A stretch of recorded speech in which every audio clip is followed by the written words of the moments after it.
told him that today. He's like, what are you going to talk about on the pod? And I'm like, well, I'm going to probably talk about how I got into running and it's because of you. And he's like, what? Like, he didn't remember that. Like, He planted the seed. Planted that seed. 1, 2, 3, 4.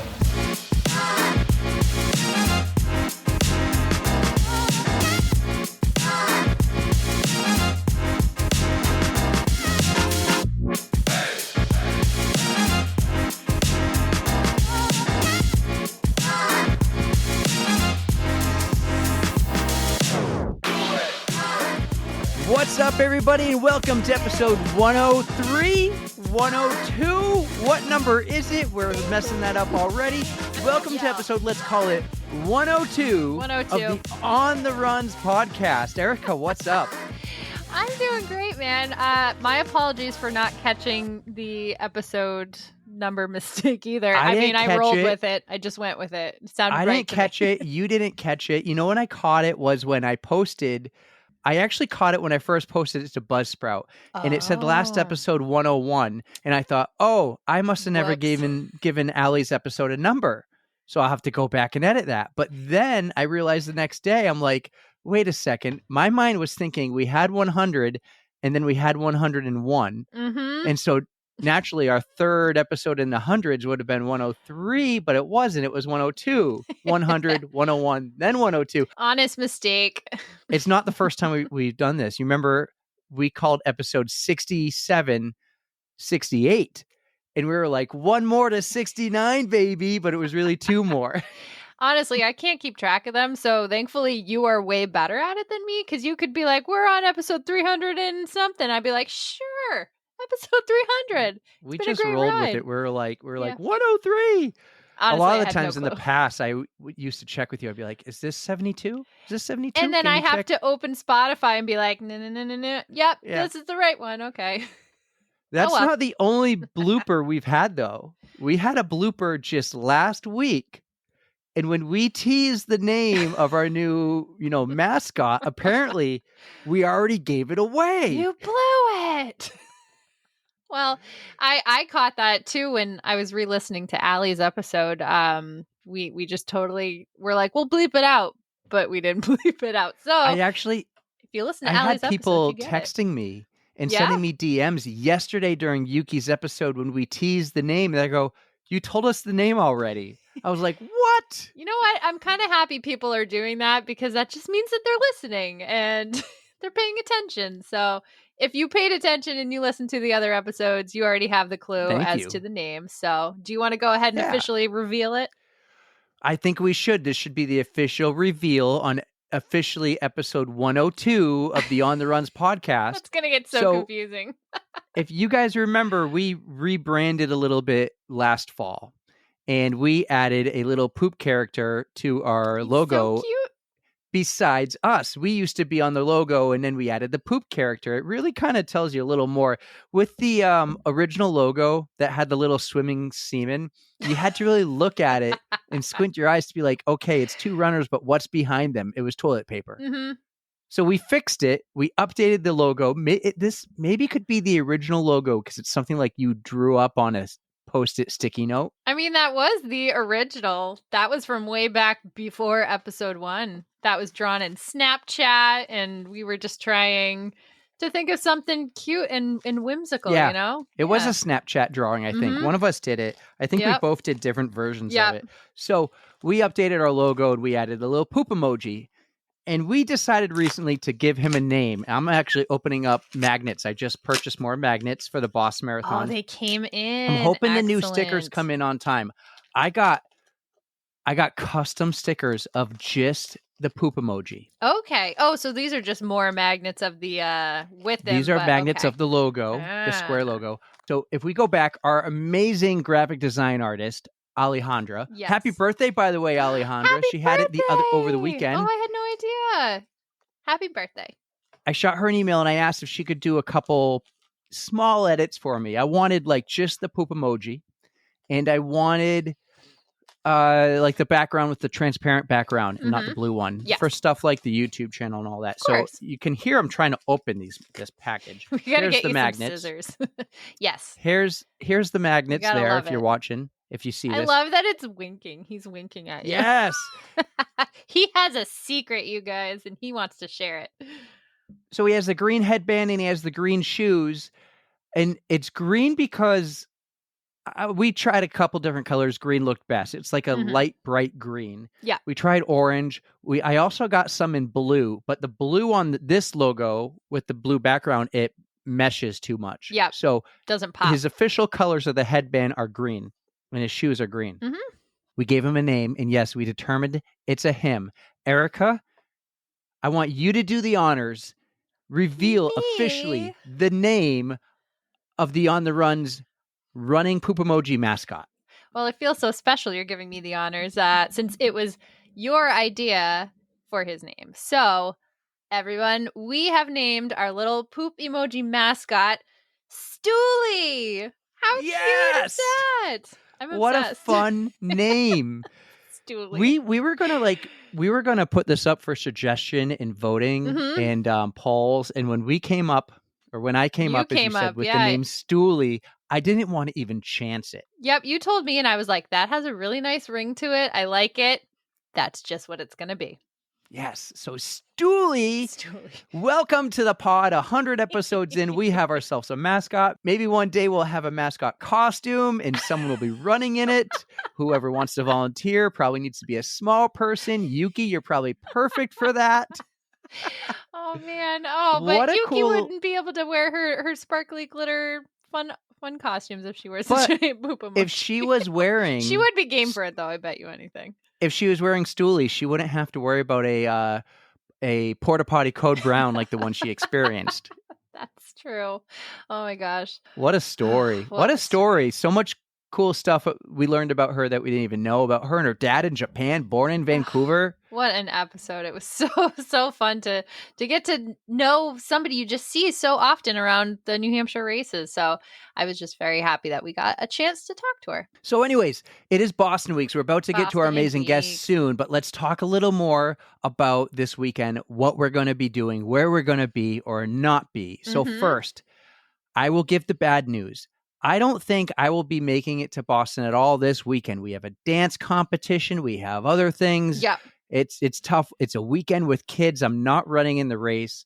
We have work and all that. So I don't think I will be there. If I do go to Boston at all, it will be Sunday morning for one of the shakeout runs, the one that Allie's going to, which is also the Catherine Switzer shakeout run. Okay, very nice. So if I make it, that's where I'll be. But I think you might be there Saturday. Fill me in on the deets where you're going to go and when and with who. So that's the plan so far. I had to pick and choose my own days because I have myself a 27 miler to do for a training run at some point this weekend. And I think Sunday is probably going to be the best day for me to go do it. But it's up in the air. We'll see. You should just run in the Boston Marathon Bandit and add a mile to start. I would never do that. But I'm so sad that I couldn't just be able to run Boston because it would just work out perfectly and I would be so happy. But I will be running on my own. Maybe I'll wear my Boston colors, my Boston socks. I don't know. I'll make it fun. But I did enlist Rachel. My good friend Rachel runs for medals. I'm going to meet up with her this weekend. We're going to do a little shakeout run on our own. And then we're going to head into Boston just in time for the book signing that Catherine's going to be at 10:30. I think it's at Marathon Sports right on Boylston Street. So we're going to hopefully make it there in time for that. We'll get to meet Catherine herself and Joanna, who wrote the book, all in stride. Make sure you say hi to Joanna. Oh, absolutely. I think I'm going to reply to that email that we're all on and say, hey, I'm planning on being there. I will say hello. And I know you guys will be busy, but... What a compliment when you have a guest, especially a guest of the stature of Catherine Switzer, email you after she came on and said how much she enjoyed, talking to us, and then suggested her friend that we should have on the podcast. That's such a huge compliment in my mind, because if they had a good experience enough to share us with them and say, you should go on their podcast, you would really enjoy it. So that's a future guest for us later on, late spring, early summer, maybe. We've been talking to her. We'll figure. Yeah. So I'll drop off some stickers or magnets or whatever. Yeah. If you don't have any, and bring them to them. And maybe I'll get you a shirt and our cool little poly mailers. I'll set you up. Give If them I up. have time, I'll set you up. I'll drop it off. Perfect. But yeah, I'm really excited. So that's going to be Saturday at 10:30, Marathon Sports on Boylston Street. So if anybody else is planning on going, make sure if you see me to say hi. I'll say hi to you. I'd love to meet up with some other people too if you're in the area. I know there's a lot of shakeout runs and expo stuff happening. So like just hit me up and let me know where you'll be. Yeah, if you see her, say hi, wave, be like, Let's take "Erika from On the pictures." Runs." Yeah, take Gotta pictures. get content for Eric. Get content. He'll kill me I'll if love I it. don't. I'll love it. Oh, it'd be amazing. I know. Well, I will be there on Monday, though. Same here. We need to talk about that. All right. So on Monday, this is the last time we're talking before Monday. Mhm. We will be at mile 19, maybe 250-ish yards after the aid station, at least where it was last year. Our hope is to be on your left. If you're running on your left near the John Kelly statue, kind of before the hill starts to go up, there'll be an intersection, a road on your right. Actually, I think it's a 4-way intersection. That's what we're shooting for. We'll be in that area. If we're there early enough, we'll make a post on Instagram that say we got the spot, or we are on the other side of the road, the same as last year. But the hope is to be on your left if you are running down the Boston Marathon course. And if you We'll miss be us cheering this you year, on. it's Eric's fault and not mine. He's in charge this year, not me. I think you'll be there earlier before me. I don't know. We have to figure that out. We got to figure out how we're getting there and when. Yes. So, oh, but we have some people joining us this year. Jessie reached out again. She'd like to come join us. And Amanda and one of her friends would like to come join us again also. So right. If you're in the mood, you're not running and you feel like cheering, the more the merrier. And let me tell you, Catherine Switzer and Aaron Azar and a few other past guests know where we're going to be, and they might be making an appearance. How cool. That would be awesome. Might be. More likely it would be Aaron, actually. Yeah, she and was right around motorcycle. She was right around the corner last year, and we had no clue. We were like, she was literally like a quarter of a mile away. Yeah, she knows where we'll be. So excellent. Let's get to it. Let's get to our final Boston Week's guest before the Boston Marathon, that is, and talk to Jess Lindeman. Oh, I love you, Jess. Oh, she's so much fun. I was super excited that we got to have not only another excellent runner, but also a pro compression ambassador like myself. So she knows the love that I have for those amazing socks, and she's got it too. You'll get a little behind the scenes here. I got a little distracted. We recorded this when the March Madness was going down to the final minutes and it was tied at 50-50. And I was like, I don't know what to do. You're going to get a little behind the scenes there. Not the whole thing, because the whole picture was we took a little bit of a break and we're like talking about it. But you'll get the behind the scenes. We called it like a little zigzag episode. It was a lot of fun. She's super cool. She has some cool events lined up for the fall, so we'll get her back then. But you guys, you are going to love this. All right, here we go. We've got Jess Lindeman on the On the Runs podcast. Our next guest on the pod is a boy mom from Maryland. When she's not running or making fun reels on Instagram, she's trying to do the gritty without embarrassing her kids too much. In a few days, she'll be running in the Boston Marathon, and we're wicked excited to welcome Jess Lindeman, a.k.a. Runner Jess, to the On the Runs podcast. What's up, Jess? Woo-hoo! I'm excited to be here, guys. Yes. We're so happy to have you, Jess. It's nice to see you as in person as we can get, but instead of seeing you just from your Instagram profile, I mean, I've been following you for a while thanks to Pro Compression, who have brought us together. We're both ambassadors. So welcome to the podcast. And are you wearing any fun socks today, or are you got your normal ones on? I'm not right now. I am actually barefoot because I'm a little sweaty. No, just I totally a little. get It's it. okay. I get the same way. That's all right. No, So pro compression. Oh, I'm sorry. No, I wear my pro compression like when I'm running, and then I have like the recovery socks. But right now I'm just barefoot. So fair enough. No, I wore mine. I was trying to do. They were having that spring challenge, and I had on some really nice like sunflower socks. And then I got too hot, and I had to take a shower. So I'm like, I'm ditching them for now. But totally get it. But welcome to the podcast nonetheless. We're Yes. very glad to have Wicked you. excited. Yes, I've been following you for a long time. Like, I think Erika introduced me and said, oh, you need to follow this girl, Jess. She's super cool and has the coolest hair in the world and wears all the pro compression socks and the gooders. You're an ambassador for pro compression, right? Yes. How is This is I believe this is my second year. Yes, second year ambassador. But I've been wearing pro compression for a while now. Mainly because when I started running, I had really bad shin splints. So I was looking for some sort of support, and they just work for me. And not only that, I don't have to keep messing with like the ankle socks to try to like keep them up, because I would get really bad blisters. So pro compression is working for me. So I'm not going to stop what's going good. So Good. Plus, it's a great style maker for all your awesome outfits, and a lot of them do match your beautiful hair. So keep it up. oh my gosh, yes, the purple, yeah. Does Love it, anybody love it. know how many different styles pro compression has? A lot. So many.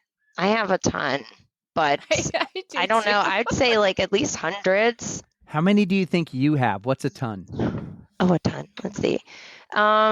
I have maybe 100. I'm up there. Oh. I'm up there too. Seriously. Put them all. Like, I can't even fit 100 socks in my sock drawer. Where do you put them? I have a little space in my closet, just for socks. Everything else has its own, but I mean the socks get their own special place. So You guys are need a gonna love picture. this one. Hold on. Watch this. Oh, Erika is on the move. Good thing we're on YouTube now, or hopefully we better be. Like, I've been editing all these. Look. Whoa! Hold on. What do you got? I got Christmas socks in this bin. Okay. Oh, You see oh some my God. penguins in there? you There's need to at come least over a to my house dozen and pairs organize there. my stuff. And then these are all the printed socks that they're too tall, like when you fold them to fit in my other drawers, which are completely full, and I have a problem. Oh So- yeah. Oh, that's wonderful that you like keep them so nice and neat like that. I just ball mine up and throw it in like the little bin that I have. But I try And to then I'm keep mine like- nice. and then I try to like find them. I like try to fiddle through. I'm like, okay, which pair am I gonna wear? No, I can't find it, and it takes me at least like 10 or 20 minutes to try to find the pair that I want. But All right, I volunteer. I'll come over and I'll come help you organize them. We'll do like by color, by style. However you want to organize them, I'll help out. But yeah, that's the only way that I can pick out like whatever pair I'm gonna wear with like an outfit. I'm like, all right, here's the shirt I want to match it with, and I'll try to be like, all right, I can go around and try to color match with all the. It's a whole thing, but yeah, no, pretty I need to do organized. that. How do you become an ambassador? And I know everyone listening probably knows how to do this, but I don't. Erika becomes ambassadors or applies, but she doesn't tell me till after the fact. And she goes, "Oh, I applied for one, I didn't get it, or I applied for one, and I'm an ambassador." And I'm like, "Oh, how do we do that? How do I do that? Fill me in, because Erika never does. How did you become an ambassador? Did you like seek them out? Do they seek you out because you already wear the socks? Is it just like Instagram ads and then there it pops up and you apply?" So what I did is like they usually have one that comes out a certain time of year. I think this year, because they're switching, they're like switching people in charge. I don't know. Yep. It's going to happen during the summer when it usually happens in the winter. So they'll usually like put it out on Instagram or in an email saying, hey, if you want to become an ambassador, you have to apply. And then you just answer a bunch of questions and then hopefully you're picked. So, but yeah, I mean, I really do like them. They really have helped my legs, and, and they have fun prints, and it goes with my fun personality. So I'd like to, I like to show that when I run, because running, when it comes down to the core of it, it should be fun, right? Agreed. I totally Yeah. agree with you on that one. So Now, let's get real here, real personal for a second. When Erika became a pro compression ambassador, she starts getting DMs from these weird guys and emails and stuff asking for like, can you mail me your socks, like used, sweaty, bloody socks, or will you send me pictures of your feet? Did you get any of those, or was it just Oh her? my god. And we cannot confirm right now if she's actually mailed the socks. We cannot confirm or deny. I will tell you, I have not sold any or shipped or anything socks to people. That's a quick They're way my to make a socks. buck, though. Can't I confirm or mean, deny. Erica's been making some money lately. I wonder where it's come I from. can confirm I haven't sent him, and I can also confirm that I have thought about it, but I haven't. $300 for a pair of socks? Like, that's a business plan. Let me think. I have not in a long time, but I have gotten, like, I think when I first started, like, running, and then I would get weird messages like that. It's like, no, I mean, but now I'm like, well, I could put that money towards, like, some registration fee or See? some new running gear. Treadmill breaks. You need a new treadmill, right? Yeah, Running yes. shoes are not cheap. Nope. But This could be a business venture. Did you ever watch Orange is the New Black? yes. Oh, come on. So you know what I'm talking about, where they all sold their underwear and made a lot of money. Yes, that's right. That's right. Oh my gosh, I totally forgot it. Like, This is already off the rails. but I mean, it's a good idea. I mean, it's just your feet, and We don't have to say we're doing it. We can just create a different company name, like used running socks. It doesn't have to be associated We're with donating. on the runs. we're you know, donating our publicly. old socks. Yeah, people Yeah. need clothing. Welcome to the people need podcast, socks. Jess. We're happy to. But my husband's going to hear this, and he's going to be like, "What are you talking about?" It's not you, it's him. It's definitely not you. Was he like, okay, you're going to be on a podcast, what's it called? On the Runs with the poop emoji, which we named. We haven't publicly said this yet.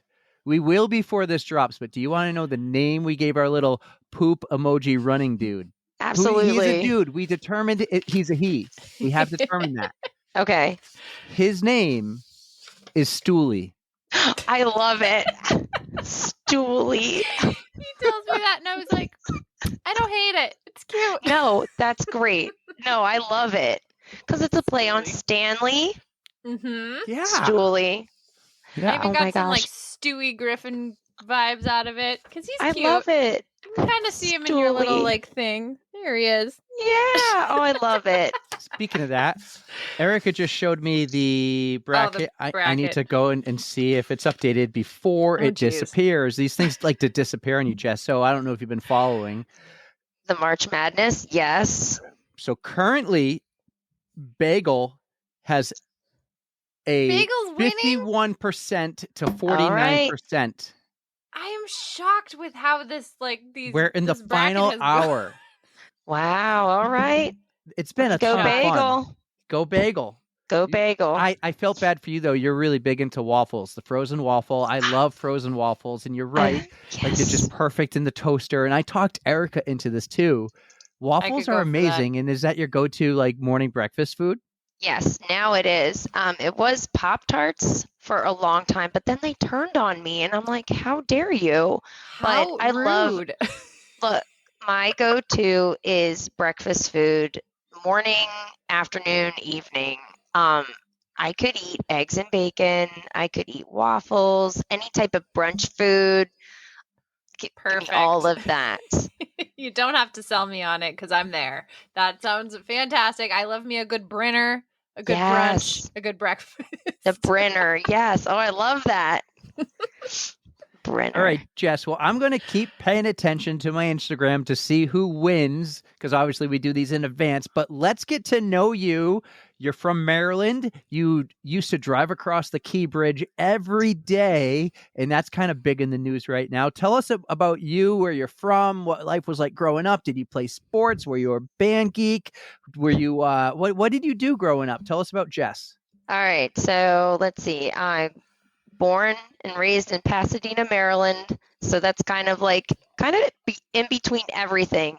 You got Baltimore, in between Annapolis, and then 40 minutes away from DC. So I'm kind of around everything, which is nice. I was a very big athlete growing up, big sports girly. But my go-to sport when I was younger was baton twirling. Really? No That's way. fun. Yes. I started when I was 4. I was really big into it, but my family, like my dad, my uncles, my cousins, they were all into hockey. So, and That's up his yes, alley. Yep. yeah, the Hokies got to put it back on. The Bruins. Yep. Yes. So my family was big into caps. My dad played ice hockey. I would always be at the rink for any game or practice, but my mom would discourage it. She didn't want me to get hurt because I was a baton twirler. And if you don't know what it is, it's becoming more popular. You may see it during like the collegiate feature twirlers, like during halftime games or halftime shows, but it is an actual sport. It's not very well known unless you know who to go to, but there are teams. You can do it individually, and I did this for like over 20 years. Oh, wow.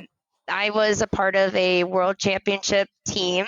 We won national championships, world championships. I've been across the country. I've been to Europe for this, South Wow. America. That is in so my cool. in my 20s, I was actually a U.S. ambassador, and a group of girls and I flew down to Peru to perform in their spring parade, which was so cool. We were there for 2 weeks.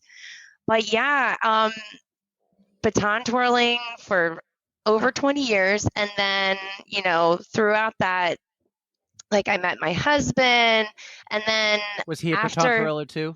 no, but he was Ah. a big supporter. So we've been together for almost 20 years, and he would come with me on these trips and support me. And after we got married is when I stopped twirling, and that's when we started a family. And after that, I kind of lost a little bit of my athletic side, and I kind of was like, okay, I'm a mom now. Mm-hmm. That's it. But then, I started getting unhealthy and kind of losing myself, because that's what happens when, at least to me, that's what happened when I became a parent. I put everybody before myself, and I always put myself on the back burner. And like, it happened, when was this? I think like 2018-ish is when I was like, okay, I really got to just focus on myself. And that's when I started getting healthy and doing, like changing like my schedule, and I had to change something. So, but yeah, I started getting back into sports again, and I did a lot of CrossFit and HIIT workouts, and I was finally feeling like myself. And my husband was the one to suggest that I start running, because I kind of hit a plateau at that point, and I was like, what else can I do? Like, I was kind of getting bored with workouts, and he's like, why don't you just go run? It's like, oh, I guess I could,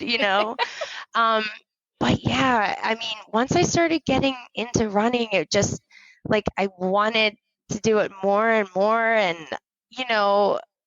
and I really enjoy it, and it's I feel like I'm really good at this. I feel like I'm better at this than I was at baton twirling, and that kind of like makes me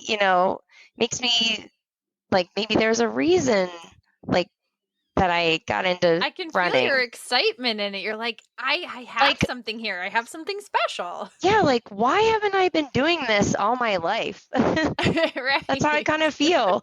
But yeah, that was like 6 years ago, and here I am.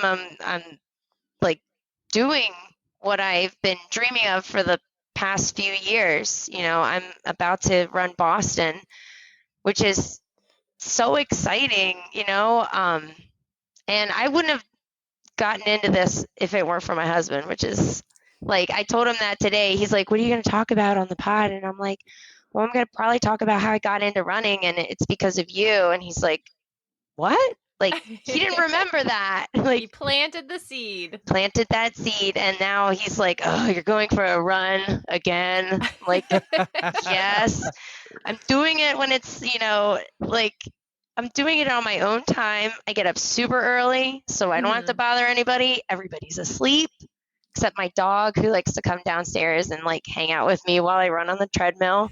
But I met so many wonderful people through this sport, and it's like I want to tell everybody, like, if you want to meet really good people, go to a race, go out for a run. Like, they're so genuine and so nice. You're not going to find any group of people like this. So, but I don't know about you guys, but it's the community. So it's really wonderful. But yeah, that's a little bit about what me. happened to us. Yeah, we got hooked. Like, we started one way or another. Like, I started for health, because straight out of college I was not my healthiest self, and I stuck around for the friends and the community and the fun, and yeah, that's what's going to keep me sticking around for a long time. She's in that ultra community now. Yeah, she's with those Snacks. really They have crazy snacks. people. Yes, if you want some real fun, and I guess it's less, could be less stressful compared to like the competitive racing world, but I mean, they're just some fun characters in that ultra world, and definitely snacks. They really are. So my friends back in November talked me into running an ultra, and I ran my first one in January, and all I wanted was to finish. But it did everything that day. It rained. Oh no. It sleeted. It snowed. And it's like, and they're like, oh, it's not a very technical course. I felt like it was so technical, but that's because I never done one before. So it's like, it was a little paved in some parts, and then it's just every like twist and turn and hill up and down and mud puddles, and like, I fell like a bunch of times, but I finished, and that's the important part. Good. And after that, like, I'm like, I'm never going to do that again. And then the next day I'm like, I might do it again.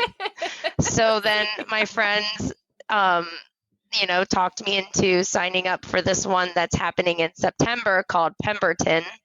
And it is a 24-hour ultra. It's like a 5K every hour for 24 hours. Oh, cool. So here I am, like, tell me more.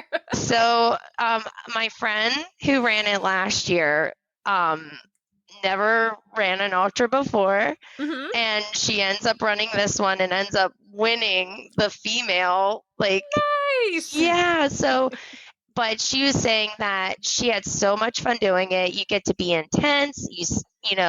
It's like a party for 24 hours. There's costume changes like every hour. It's like it's a different theme.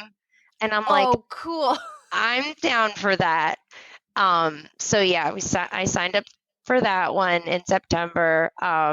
That's just going to be an experience. So Absolutely. Yes, I did sign up for another ultra, but it's like a 5K every hour. I think I could do that. I don't know how I would be at like 3 a.m. after doing it for like 4 or 5 hours. I mean, it's the experience. So. Oh, that sounds like an absolute blast. I bet you're gonna crush it. You're gonna have so much fun, and as long as you just keep it in your mind, like, this is for fun. We are having fun now. That it is just gonna make your experience so much better. Absolutely. And you guys just did Eastern. What was that one that you just a few weeks ago? Or is it 20 miler, right? Yep, it's Eastern States 20 miler. So we run from Maine, and it used to go through New Hampshire and into Massachusetts. So that was like a huge selling point for the race, but they ended it in New Hampshire. So it was only Maine and New Hampshire. It ended like 4 feet from the New Hampshire Mass border. It was so close. You just had to cross the bridge to the was it Seabrook State Park, or you ended in Hampton Beach State Park, and it used to end across the bridge. Don't know why they changed it. That was my first Eastern States. It was a blast. So. Oh wow, you're gonna do it next year too? We'll see. Erika says there's too much waiting around. Like, you got to get there early and everything. But I like a 20-mile challenge. I want to stay in half marathon shape. But the 20 miles is nice to push. It's a great precursor. like a training run if you're running something like Boston, one of the good spring races. So maybe if he does another spring race, he'll decide to do that. You would love that race, I think. And knowing that you're from Maryland now, I think traveling is a lot of fun. I don't get to do as much of it. I know the whole Baltimore, Maryland area is a really, really big running community because we have friends there like you, the Rullet, we have the Will Run For podcast family. So they're all there and I just see all the things they're doing. But let's go back. Your husband, and I love that he called it the pod. He kind of planted that seed, you said. What was the first race you did? Was it a 5K? Was it like no? Oh, tell me about your first race. All right. So after he planted the seed, I remember that summer we were on vacation when that happened. And that's when I got up I tried to get up every day to run. But then like towards the end of the week, I remember we were on vacation and my shins hurt so bad. Like I've never experienced it, but I wanted to keep doing it.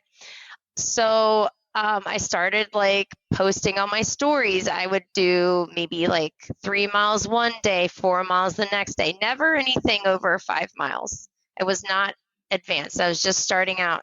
So a friend of mine saw my stories and she's like, hey, I'm doing the Baltimore half.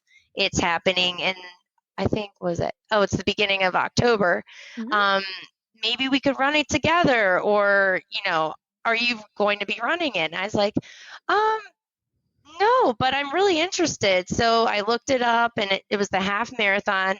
And I'm like, yeah, I could do that. So I registered without looking up how long a half marathon was. Really? I'm like, awesome. Yeah, I don't know what, I was like, okay, I'm either going to do it or not. And then I registered, and it was like, at that time, it was like a month and a half before the race. So you know how registration fees go up as it gets closer. So as soon as I registered, I'm like, I should probably look up and see how far I'm going to run. And as soon as I did, I like shit myself. I'm like, oh my God. I was like, oh no, how am I going to do this? I can't back out because that's $100 gone. And I'm like, well, I gotta do something. I gotta do it. So she sent me the training plan that she was using. It was like basic. Now at the time, I didn't know anything about pacing. I didn't know anything about like intervals, or I didn't know any type of workouts. I was just running. So I was like, I'm just going to run fast. And I had no experience with gels, I would eat and drink water and I would eat normally, but I had no idea about like what I like nutrition wise. I was just like, I'm going to finish this. And that was my goal.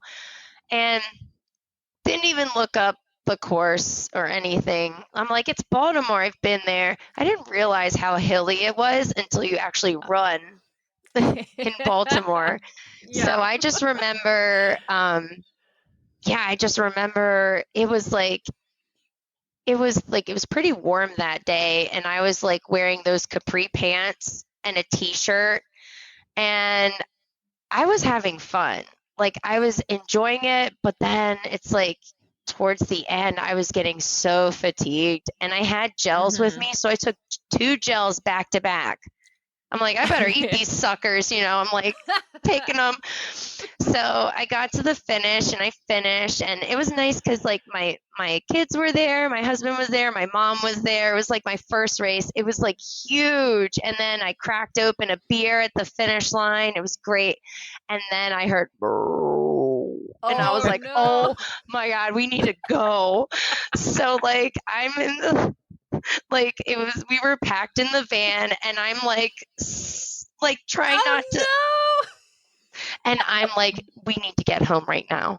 But yeah, I learned a lot that day. I learned never take that many gels at once, or take one gel and drink water. Like that's when I started learning about like what to do and what not to do. But that was my very first race, was a half marathon. And then I remember a week later, I signed up for another one.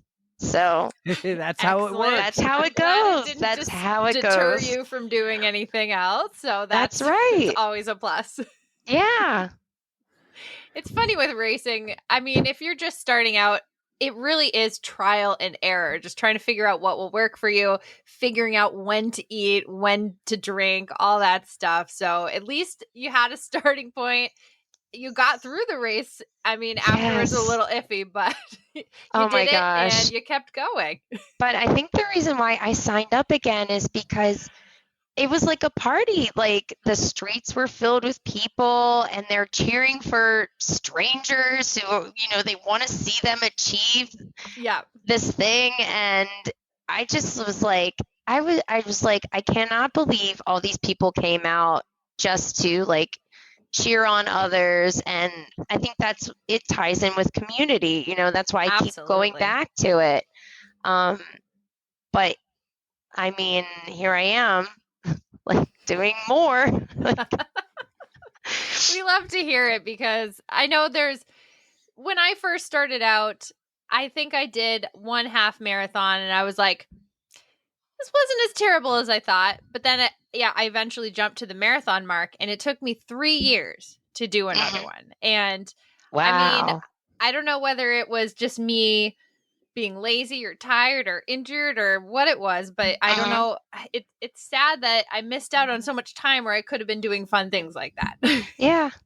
Because it is fun to just be part of the community and soak up all the joy and energy and all that good stuff. And I don't know, I just feel like I missed out on a lot. Yeah. And I really like it now because my kids love to travel. Like they love going to different places because while I'm running and like racing my heart out, they're off with dad, doing fun stuff together. And, it's easier now that they're a little bit older.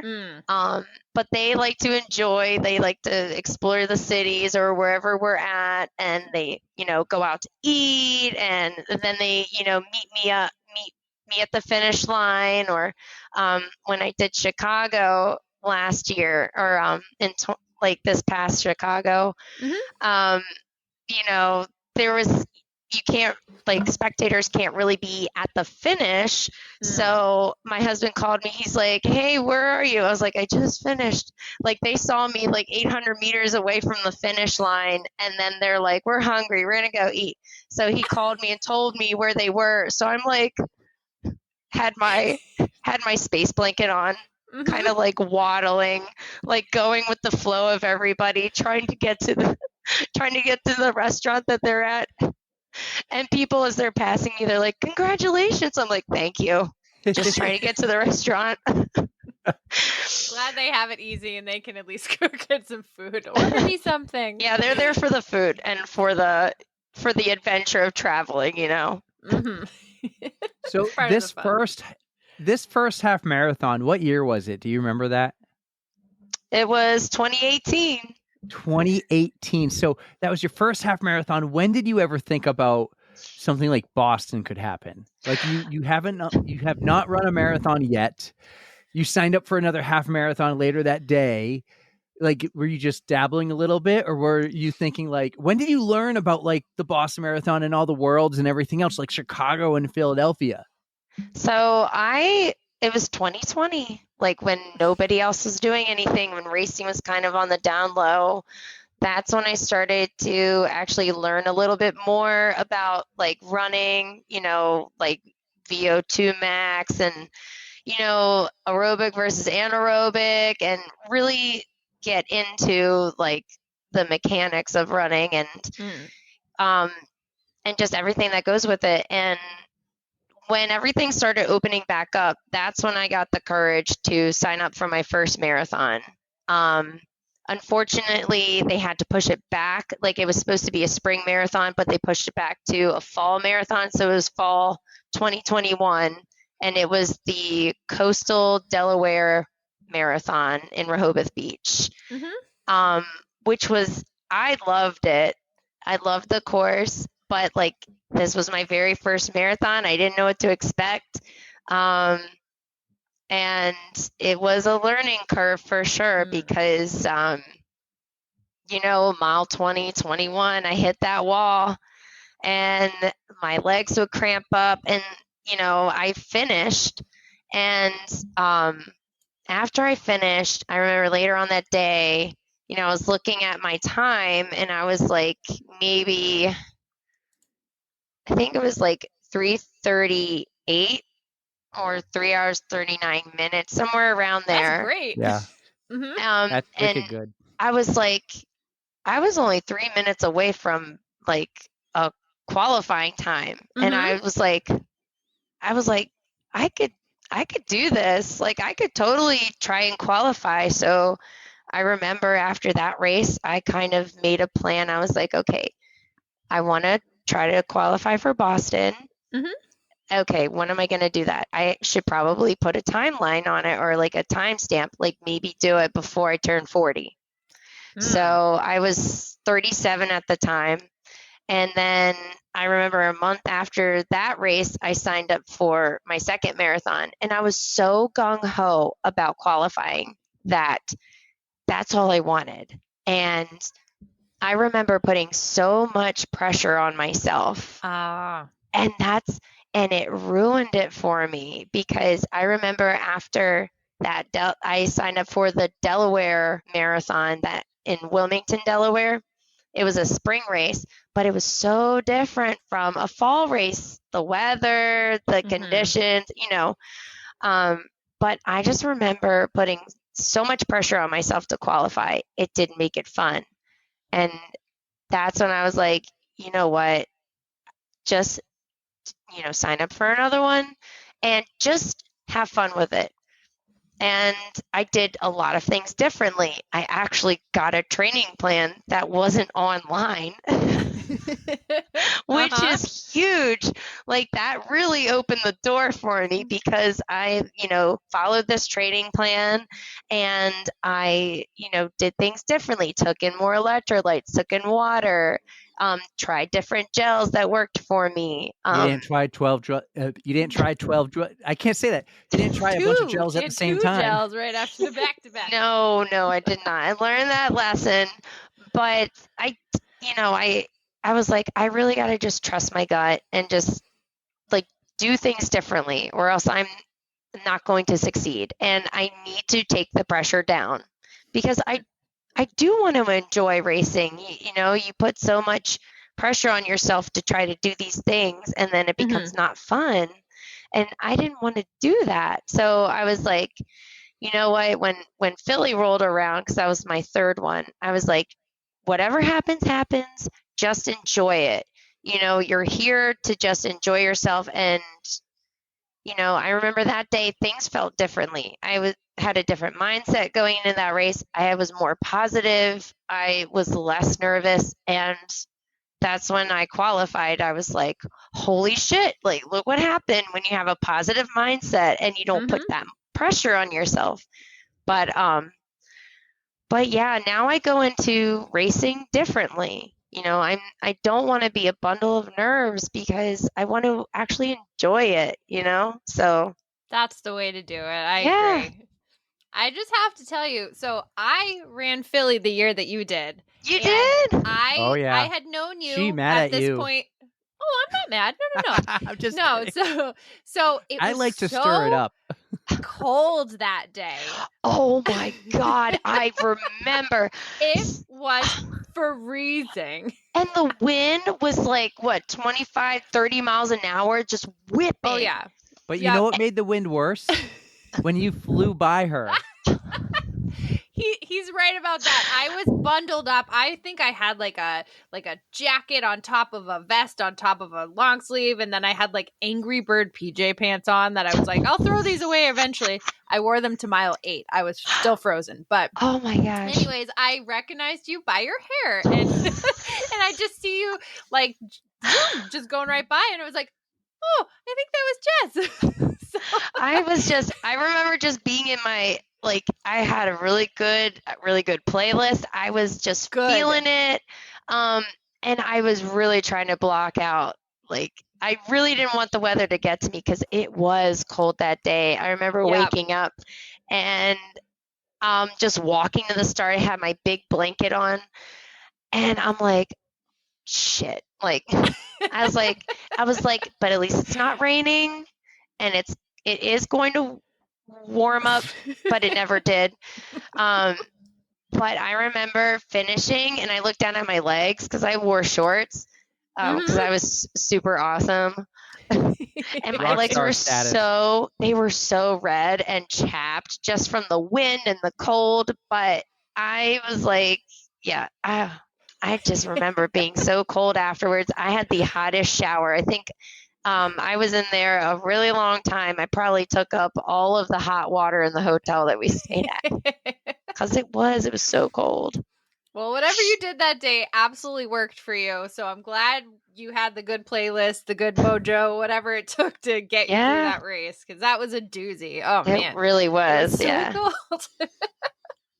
All right. But yeah, I'm glad you had the purple hair, though, because I was like, oh, it's totally her. I recognize it. It's totally, we'll have to talk about the hair later because it's totally like an identifiable thing for you. And it's going to make it so easy for us at the Boston Marathon in a couple of days. Be like, there she is. We'll be at mile 19. We'll talk about that later.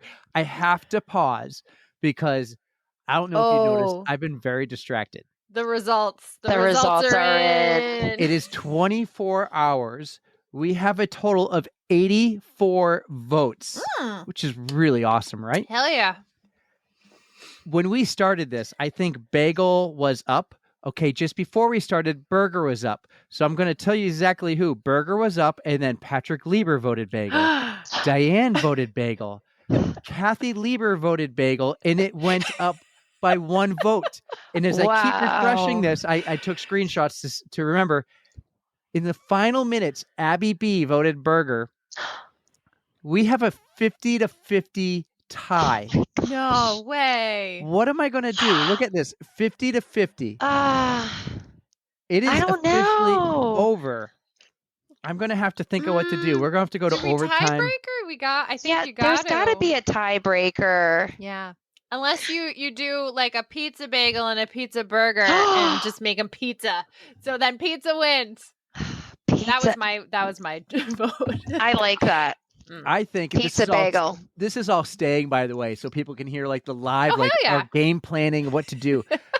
I think after we record with you, Jess, we're recording our Tros for episode 100. Not a big deal. We got, pretty cool guest, but not as cool as you. No, you're all awesome. You're all the best. You're all these amazing women. That probably sounded really bad. No. But I'll keep it all in here. Backtrack now. We'll just have to announce overtime. I'll like start a brand new vote, and I'll be like, it ends at like 6 p.m. And if it's still tied, the first vote. So I'll give it plenty of time. Mm-hmm. Yeah. Okay, we're going into overtime. That's what we got to do. Overtime. You have to with the final. I mean, can you imagine though? You go into overtime and it's like 50-50 again. Well, what I'll have to do is cut a time limit. It'll be like, you only have 6 hours to vote. Bagel burger? Like, would you eat a burger on a bagel? I feel like a burger on a bagel is a little. I think that's a little heavy. It's hard to eat, right? Yeah. So, yeah. This has been so fun. Really I mean, it says 24 hours, but it's still there. Technically, someone could still come in. Have you both voted? I already voted. I voted bagel. Okay. What did I do? I voted bagel. You voted burger, Erika. Okay. I'm still not mad. Unless something changes, like this says 24 hours, it's going to just disappear any moment. And we're going in overtime. Wow. Yeah, I think at different times I voted different things. I didn't just stick to the one thing. I was like, I'll vote burger this time. Well, I'll vote bagel. See, I can't believe how close it is. The final four were so freaking close, and we'll talk about this on the Tros. But half and then of my final choices got voted out really early, so I'm like, well, now I can vote for whatever I want because my choice is gone. So yeah, you guys definitely had waffle on there because I'm like, did. waffle. Didn't even make it. It's fine.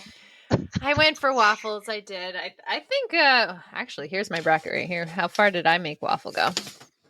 Oh nope, that's the other one. Yeah, I don't know. I made waffle go pretty far. Awesome. Oops, so now I'm just making noise. Okay. I am literally making a post right now Right and this going, it's tied. Stay tuned for an update. How we'll settle this. We're trying to figure it out too. Very nice. Oh my God. I can't believe it. This has been so much fun, and Jess gets to like sit in on this and oh wait. Does somebody vote? Well, the view went up, but they didn't vote. Who doesn't do that? It does drive me nuts when people look at it.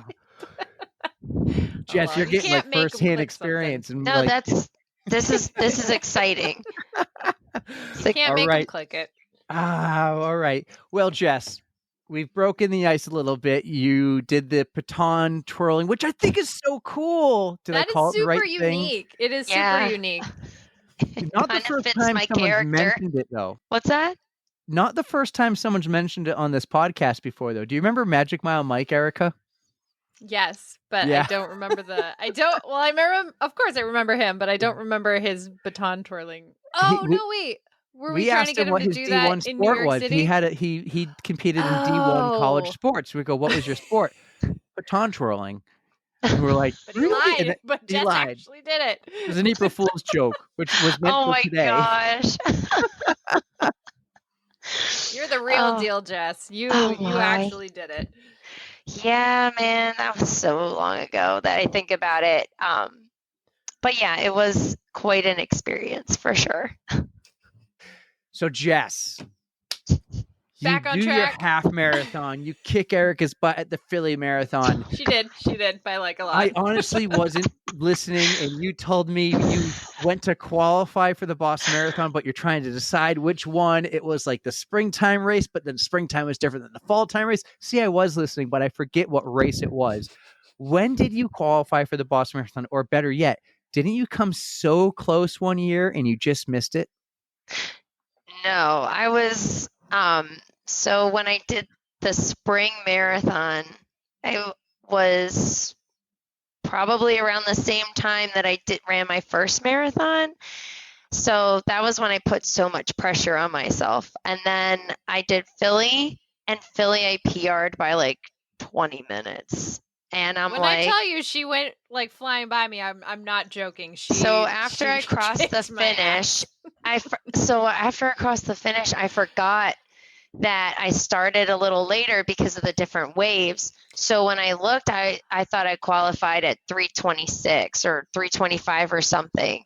And I was extremely happy because I did qualify. Mm-hmm. And then I went to go meet up with Aaron and the boys, and he's like, that's not your time. I was like, what do you mean? He's like, no, you ran faster. And he showed me the actual time, because I forgot to mention this, because a mile in to Philly, my watch died.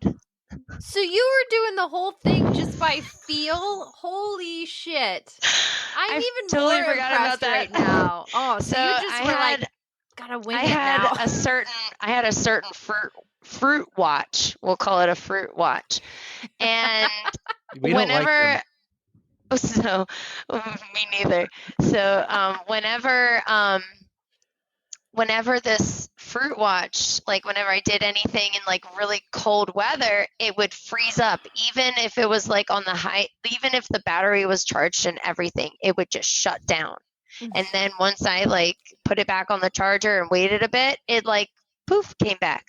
So I totally forgot about that. I was running and I just felt a bzz, bzz, and I looked down and it had like the recharge sign on there, and I'm like, are you kidding me? Mm-hmm. So I'm happy that they did at each mile marker, they had the time. So it was all on feel, and I was kind of going by the time markers, so I didn't know my pace. I didn't know anything. Yeah, oh my God, I totally forgot about that. That was such an unlocked memory. Because I remember afterwards I complained about, I was like, I'm going to get a new watch. After this race, I swear I'm going to get it. But yeah. But then I won a Garmin at Christmas time. You won?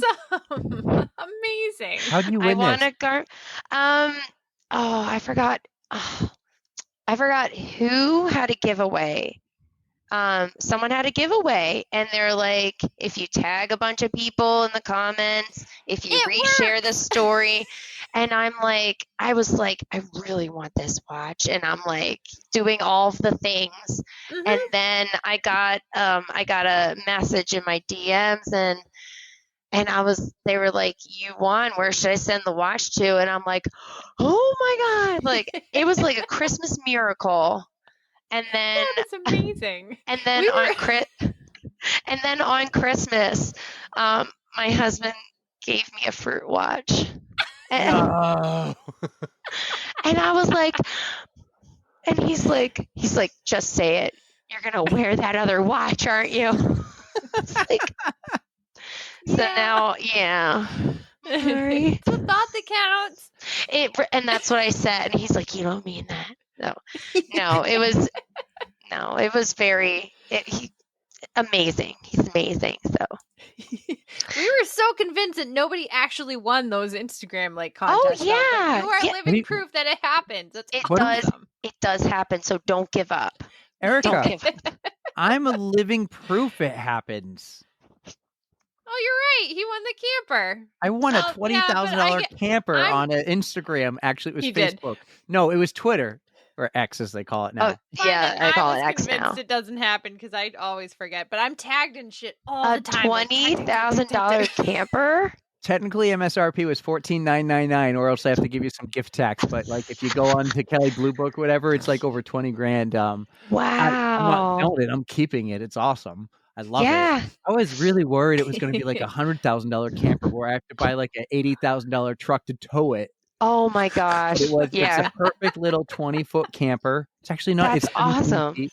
But in my mind, to win these, you have to be creative with your posts. I always thought if you just tag Erika and like and share the post, that never works. You need to leave a kind of post that shows something that stands out.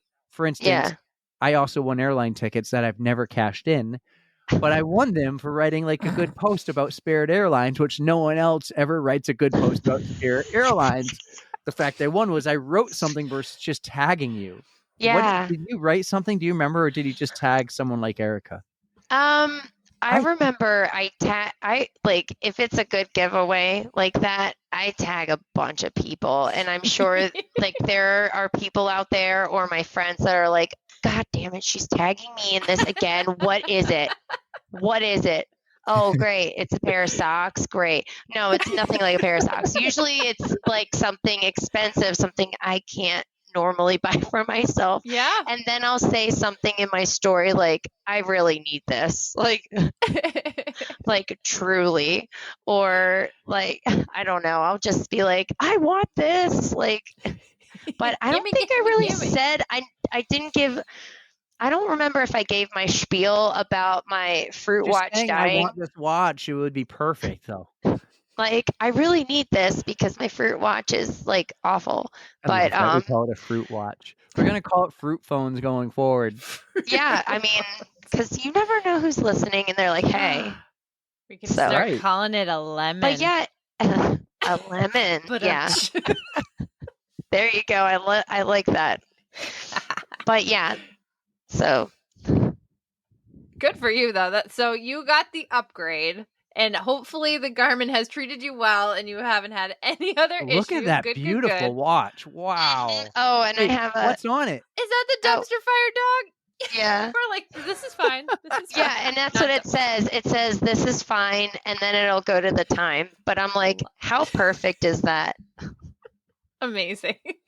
And then when I go to work, so I didn't mention this, but I am a preschool teacher.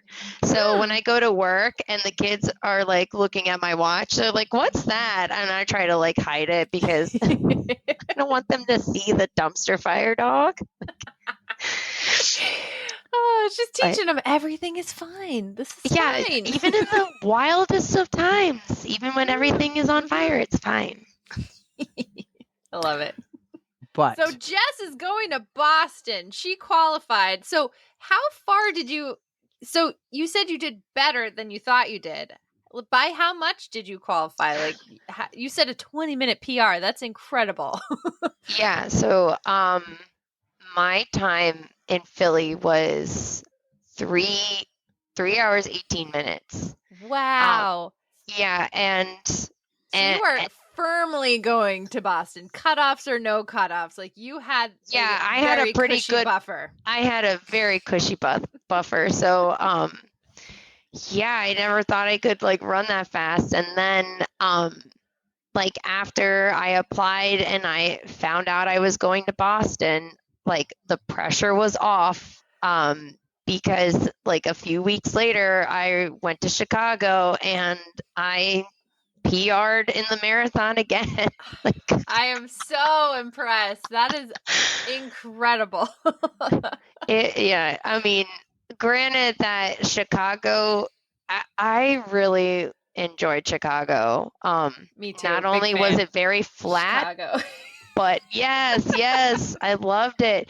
Not only was it very flat, but it was like there were no dead zones. Like every block was filled with people.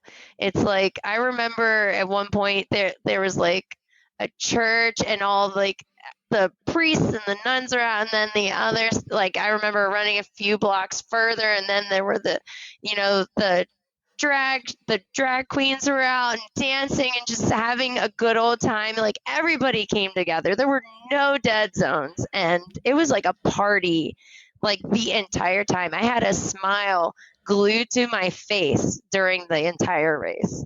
Like it was so much fun. So much fun.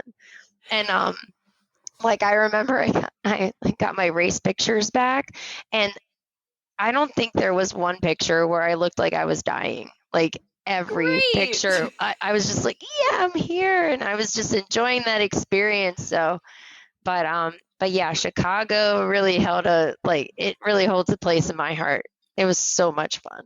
That's amazing. I'm so happy. And also, once you run Boston, I'm going to have to get you back, talk to you, and figure out which one of those two are your favorites. Because because I am Erika, firmly on Team Chicago, but I did Boston the year that it was super rainy and the crowds just didn't come out in full force like they usually do. But Chicago is just something else, and that is a hill I will die on. Mm-hmm. So fun. Oh yeah. No, it was a really great that's like the boys came and my husband came for that one and like they really enjoyed it too. I mean, they walked around enjoying the food and but yeah, I just remember hearing like it was like they were almost at the finish and I just remember hearing Jess, and I'm like looking around for them or I like hear them but like I can't see them. And they were like Aaron, my husband was like, he's like, you didn't see us? I was like, no, where were you? He was like, well, we were behind a tree. And I was like, well, that's probably why. And like people were blocking us too. And I was like, yeah, but. Well, he saw you. So that's the important part. Got to yell. What do you think is the reason for such the big PRs? And you said you found a training plan that wasn't online. Did you hire a coach or no? No. I think it was, I wanted to prove to myself that I could do it. And, I do work really hard. I get up at ungodly hours. I put in the work. I put in the time. I was thinking about a coach, but I'm like, if I just follow this plan, if I learn more about running and like if I didn't know something, I was going to look it up, like interval training, I didn't know much about that. So I like Googled like, people talking about it and, I have a better understanding of it now and how important it is. Like easy runs. I didn't know the 80-20 rule. 80% of your run should be easy. Whereas I was running all of my runs extremely hard and I burnt out quickly. Yeah. And so once I learned that, 80% of my runs should be easy and only 20% should be hard, that kind of opened the door because now I don't have all this pressure to run as super fast as I can. But I think once I finally understood that really opened the door for success. And now, now I'm like, I enjoy an easy run. Of course, my easy runs are not easy to some people, but It's all fine. relative. Yeah. I mean, it works for me. So Yeah, but, your zone 2 is someone else's zone 5. It's no big deal. Yeah. That's where you are, and they'll get there. Or maybe, That's right. maybe they won't. Maybe that's just what they're comfortable in. Like your zone 2 is probably my zone 4. I see it. Yeah. And I'm okay with it. Yeah. But yeah, like that was very important for me to learn. Because I remember when I first started out, I would just start running fast right out the gate. And then I would find myself fatigued and my legs were cramping, and it's just, that's no way to treat your body. Like, really take it easy, ease into it. But yeah. Agreed. So what's your game plan? This is the Boston Weeks episode. What is your game plan for the Boston Marathon? Tell us, like, are you coming in early? Are you going to take it all in? Are you going to stay late? Is the race going to be a race or is it a victory lap? What's your game plan? So this is going to be like a victory lap for me. I do want to take as much in as I can and really soak it up because I worked so hard to get here. Like, my goal is just to finish, whether I, finish at a time like, around what I've been running, or if I take it easy and just really enjoy like the sights and the sounds and just the experience of being there. But we are flying, like my family and I are flying in on Saturday. We're going to take Sunday and just like walk around and explore the city. And then we fly home Tuesday. So, but yeah, this is going to be my victory lap for sure. I love Good. that. I'm You've so happy earned it is. So that means you'll have to stop, or not stop, but just take your 7-minute pace down to a 9 at mile 19. Yes, definitely. You can stop. Erika's going to have a cooler full, whatever you want. What do you want? Do you want lobster? Do you want pickles? Do you want a Coke? Oh my gosh. Did you say lobster? I don't know about lobster. Saying lobster. I feel like that would Boston. be Do you want a lobster roll? We'll get you a lobster roll. Oh my God. I don't know how I would like feel after that. Like, I kind of want, I don't know if I could Do you like want to eat take it. the risk? Be a good story. It would be a good story. Maybe not your first Boston. Let's not end your first Boston with a code brown. Let's not do that. No. So I do want to tell you a story. So last year I had the chance to run the Run to Remember in Boston. I don't know if you're familiar with that. Yes, it's a Millennium Running race, which is right here where we are in New Hampshire. Millennium Running. Yeah. So like I was with an online, like I did a online running group, and they decided to like, kind of meet up at this race and meet other runners from around the area. So I was like, yeah, I want to do that. So I did the half, but I was getting over strep. So I was on antibiotics and I was not finished my antibiotics. So I was on, medication when I was there, and that race did not go well for me at all. Oh, no. I got so dehydrated and I ended up dropping out at mile 8. Oh no.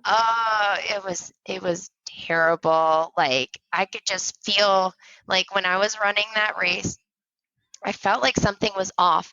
I was super dry mouth, even though I did everything right. Mm-hmm. But yeah, I had to go to the hospital because I was severely dehydrated. I stayed the night. What the fuck happened? So I was reading up on it, and antibiotics can do something to your, can zap your hydration. And it was so bizarre because I did everything right, did everything normal, and then that happened. And but yeah, now every race since then, my oldest, he's like, we're not gonna have to go through that again, are we, Mom? I'm like, no, we're not. No, we're not. Looking out for you. It was terrible.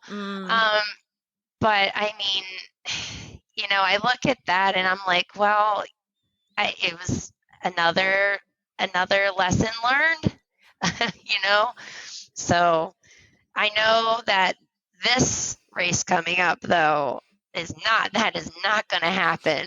And if I do end up getting sick, knock on wood, if I do end up getting sick, I am not going to be taking any type of medication. I'm going to run that race, damn it. Oh, yeah. Was that your first experience in Boston as just like in the city at all? So we can have you have a better experience in Boston. Yeah. Luckily the next day I felt much better.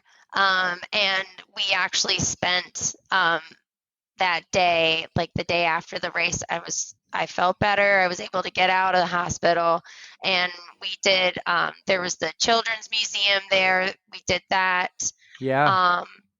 And then we did the aquarium. So we made a day of it. I'm like, we're not going home until we have this whole day that we didn't plan, and we're going to do some of the things here. So I was able to do that.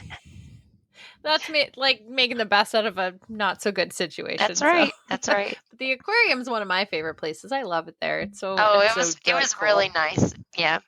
I just took my kids to the aquarium. I guess I didn't just take them. It was like last summer. And I was so worried my boys, the twins, there were two at the time, were just going to go right in. Like that's how they are. They're just going to go right in. And I'm holding them like this, don't go in. But no, Boston's awesome. I hope I'm guessing the whole family's coming. I hope you get to enjoy all that time again. And maybe you can come to Boston again and go to a Red Sox game. And maybe you can see the O's there, because I noticed you got the Baltimore Orioles on. So go O's, go O's.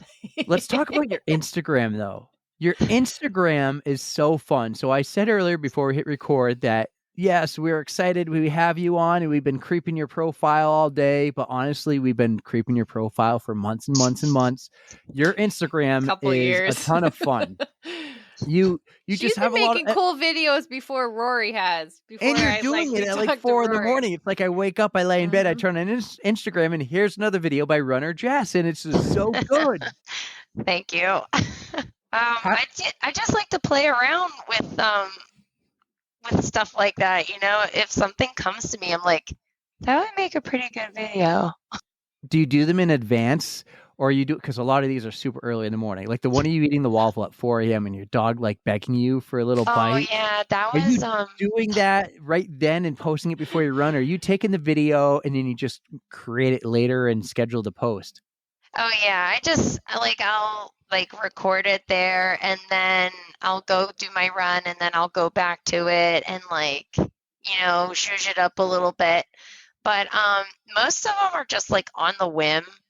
The best. Those are the best ones. But I mean, it was so funny. I remember that day too, because that was before one of my long runs. I was going to go meet up with my girlfriends, because that's what we like to do. We like to get up super early and run really long. But yeah, I was eating my waffle, and Sammy, my dog, was just sitting in front of me, looking at me. And he's got I think he's in here. No, he's not. It's my son right there.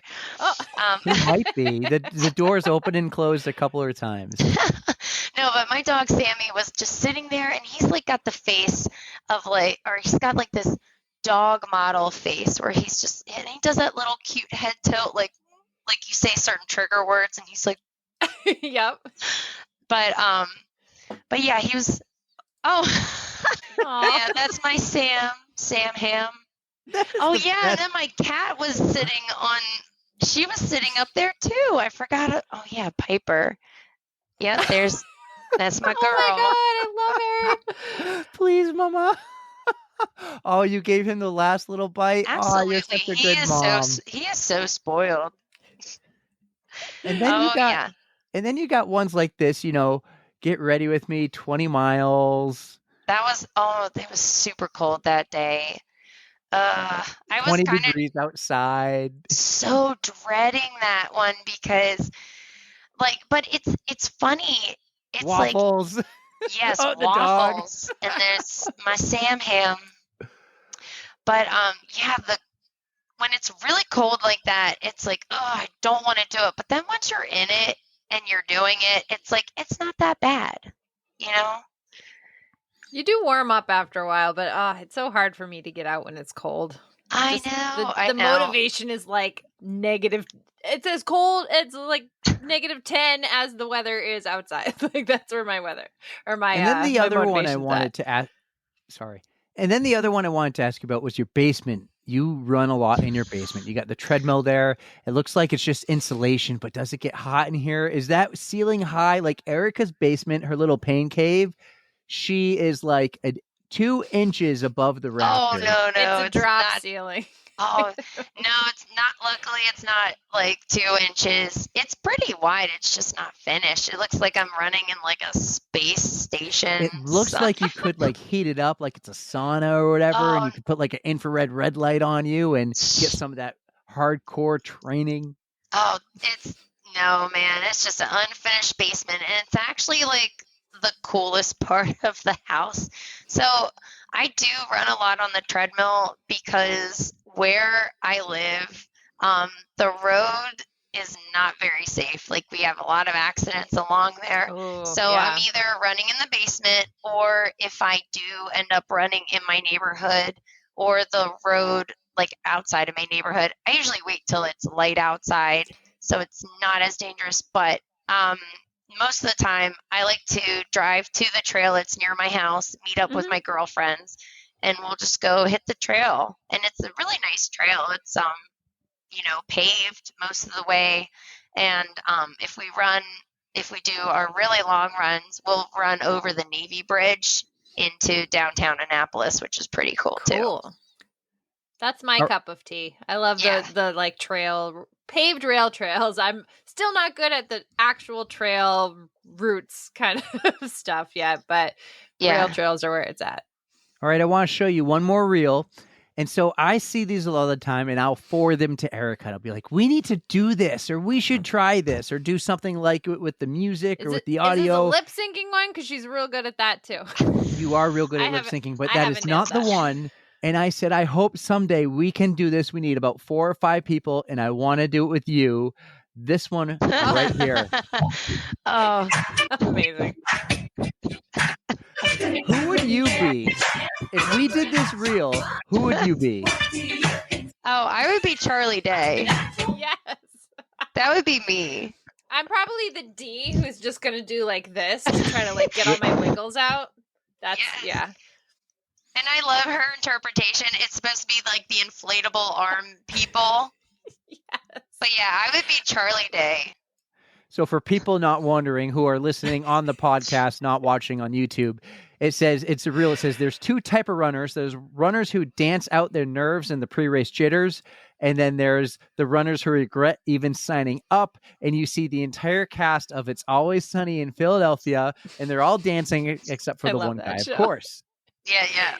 I would want to be a dancer, but I'm probably the one who regrets signing up at the same time. So you're the Dennis. Oh, I probably am. Dennis. I'm learning. Depends on what time the race is at. Like when I went to my half Ironman the other summer 2 years ago, I so regretted it driving up. I'm like, why do I do this? Why do I do this? Why do I do this? That's me waking up in the morning every day. Why do I do this? Why do I go to work? Why do I Yeah. And then there's parts of the race like, I'm never Regrets. doing this again. I'm never doing this again. And I'm Oh like, my this ain't gosh. so bad. Never doing it again till I'm looking online for the next one. Yeah, and that's how I felt about the Ultra in January. I was like, because that was such a shit show. But I mean, because we had everything, and then tripping over roots, and then I just felt so hyper focused on where I was stepping the entire time. And then afterwards, I'm like, not so bad, I guess.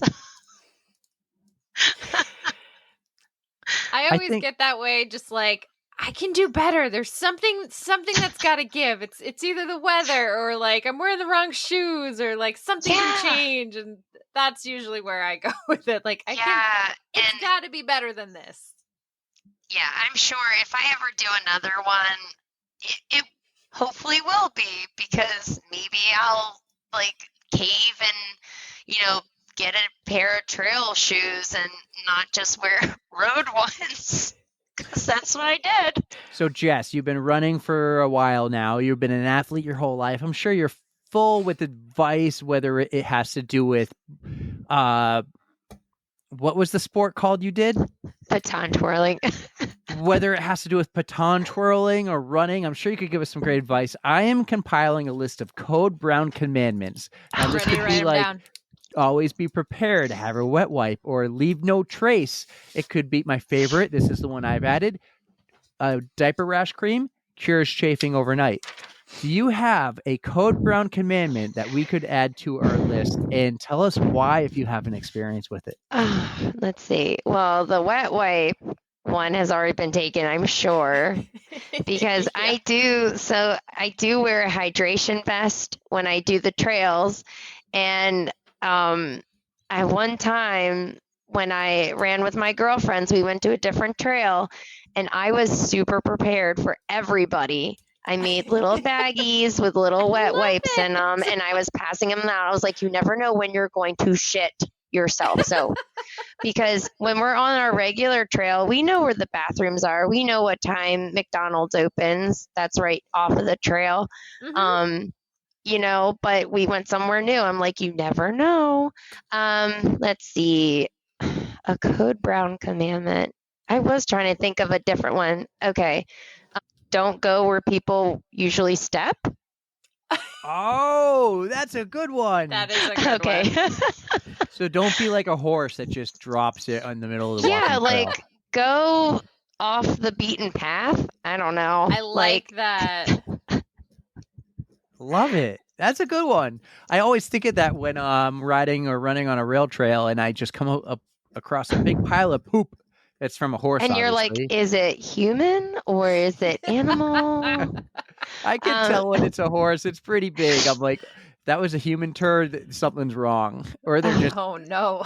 Maybe acceptable after Thanksgiving, I guess. There's half a turkey in there. All right, so I don't claim this story, but a friend of mine who was running our normal trail,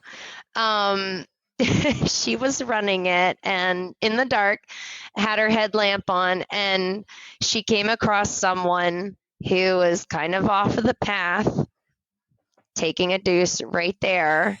She just ran past it, acted like she didn't see anything, and I think that's probably why I thought of that commandment, is because, people might step there. Ew. Like go off. That's super close to the actual But like I said, trail, I don't claim, I didn't see that. I just heard it from my friend. So I'm sure it happens when you have to absolutely go. But yeah, don't go where people step. That's smart. Love it. I do like that. That kind of reminds me of one of the Neil stories that he was telling us. Like, he was on that race and he looks and he sees somebody. Doesn't he yell and like made the person like clench, like, ooh, pinch it off. Cut it off early. Exactly. Or was it him who got scared? I think it was him remember. pooping and someone else ran by. It was a girl too. But yeah. Oh my That's gosh. something in the ultra world that I have yet to experience, but people just don't give a shit and will take one wherever they want. Yeah, I mean, it's best to do that than do it on yourself. So Agreed. But if Definitely. they follow the Code Brown commandments, now they know to go off the beaten path. Go off the beaten path. I like that. I like it All a right. lot. All right, we got one more for you, Jess. Okay. We have ourselves a Spotify playlist, and it's got so many bangers on it. And we like to invite our guests to add a song to it. So would Okay. you like to add something? Yes, I would. I have so many. Like, I go from girly pop 1 minute to hardcore rap the next. It's The Bluey theme song. yeah, sure. Bluey theme song to like Eminem or Dr. Dre or Yeah. DMX. Let's see. I was thinking about this earlier. Oh, okay. No doubt, spider webs. Yeah, sorry, So I'm not home right good. now working in the spider web, so leave a message Yeah. and I'll call you back. I was like, what's a song that's appropriate? But it's I love it so much. They're like one of my all-time favorite bands. Like For good ever. reason. They are Stefani amazing. and how about that couple, that pairing, Gwen Stefani and oh my God, what's the country singer's name? Blake Sheldon. Yes. What a couple I'd never would ever imagine. But hey, if it works, don't break it. So Right. Right. Absolutely. But yeah. I brought up Bluey because I think you and I have talked about Bluey once or twice. Or maybe it was you made a post with the Bluey audio and I was like, I know the exact episode this comes from. Yeah, I love Bluey, man. And like cuz since I'm a preschool teacher, I'm surrounded by Bluey and Coco Melon and I'm familiar with that world, but I could sit down and watch Bluey like by myself and I've heard great things about it. I really have. My Yes. sister has said she's watched it and she does not have kids yet. So yeah, like, there how are did other she get into it. just Doesn't matter. But yeah, I'll take Bluey any day over the stuff like over Peppa Pig and all the other things. All the other things my students like. I'm like, ugh, like Coco Melon or. No, Bluey's the best. So Yes. that makes sense because you're a preschool teacher, right? So that makes sense how the Bluey is because your kids are a little older. Okay. Yeah. My daughter, who's 8, she'll even watch Bluey with the boys. So it's pretty Aw. cool. It's pretty cool. There's some of those episodes are just freaking awesome. They hit right to the heart. You're like, oh, but there is one where the kids go like swimming and their grandfather's there and Chili sits next to her dad and she's like, I remember when you used to take me here. And that seemed like a really long time ago. And then he puts his hand around her and then he like has a flashback of when Chili was little and the dad, oh gosh, it hit my heart. I was like, oh my God. That show's guaranteed to make me bawl my eyes out. So I'll watch it with a grain of salt. Yes. There's so many that are like relatable too. Like you're relating as a parent. And at some point you're like, oh, that dad does way too much. And then at some point you're like, oh, he's a really good dad. I know. But Right, it's like he does a lot. Like he just always kind of gives in, but he does. And then it's like, oh, I guess it was worth it. But it like leaves an unrealistic expectation sometimes. And you're like, oh, if your kid's going to be like, oh, Bluey's dad does it all the time. And Bluey's dad's not real. No. So I was watching Jimmy Fallon. He had on the voices of Bluey's dad, and so his name is Bandit, and then Chili, the wife. Yeah. They're at Jimmy Fallon's show, and they're doing an American tour. They've never met before the other day. Isn't that insane? Right. That was crazy. I remember seeing that, and I'm like, they've never met, and now they're just meeting for the first time. That's so cool, though. On the other side of the world, and then they're like, "Oh, do you know you're in the Macy's Thanksgiving Day Parade?" And they're like, "Oh, cool." Like, that's a big freaking deal, and they're like, "Oh, really?" Yeah, I mean, they had no clue. Oh, that's really so wholesome. Cool. Yeah, it is really wholesome, but that show's great. One of my favorite episodes is called Teasing. Teasing. I think I remember that one. And it's all the times the dad's like, I don't tease you guys. And like, yes, you do. That's right. You changed our names. And they go back to the scene of him changing the names. And he goes, huh? Yeah, that was funny. Yeah. Like, well, what about this time? And he goes, but remember how all those turned out? And they're like, yeah, it was pretty good. You're awesome. So wholesome. And then when the kids dress up as grannies. Oh, And yeah. there's so many. Mount Mom and Dad. Oh, it's best. It's awesome. Dance party. I like that one. Mhm. I love Talk that more it's just an Bluey. Go. 8-minute episode too. Yeah, it goes There- by so quick. You Wait, can they're binge. only 8 minutes? Yeah, Every Huh. episode's you like can 7 binge 8 minutes. it. You know what else I want? I really reconsidering. want my next house to have a veranda, like a veranda door, like I want Like one their now. house. I knew want it. their house. Their house Their looks house is- awesome. God Yes, damn it. Do I have to start watching Bluey now? I think I it's do. easy to Just binge. watch You and one Brand- episode and then get back to us. All right. I'll chime in. And then one of the You guys wholesome review. ones I love is camping. When they go camping and Bluey meets the French the- Canadian camper, Yeah. and they can't communicate what they play, and then all of a sudden the French Canadian's gone, like they left, and Bluey's all sad. Well, then it goes at the very end. Fast forward years later, Bluey's older. Bluey's a girl, by the way. It took me a while to figure that out. Oh, Right? yeah. Eric was like, "Oh, I didn't know that." I didn't know that. It's I like now learned they're something. teenagers are camping, and it's like, "Oh, hey, a Bluey," and whatever the other one's name was. Oh, yeah, Right? I So they, do like, remember they that meet one. again like 10 years later. Yeah, it is a great little show. Like I could. Yeah, I'll be honest. The kids have walked out of the room, and I continued watching the episode. nothing wrong with that. It's a comfort show, just like The Office is a comfort show. Love it. Absolutely. This was fun. We were everywhere. Like this was not. Yeah, Like this was not my best performance. I had the show notes wicked late. I'm distracted looking at We're the so distracted. March Madness, but this is why podcasting I had is a lot fun. of fun. I hope you did too, Jess. Yeah, we're just I hanging did. I out. did. We really zigzagged everywhere, but yeah, this was a lot of I fun. promise it will sound better when it comes out. That's okay. That's okay. What day are you coming again to Boston? April 13th. So I'll Oh, be there to the Saturday. 16th. Yep.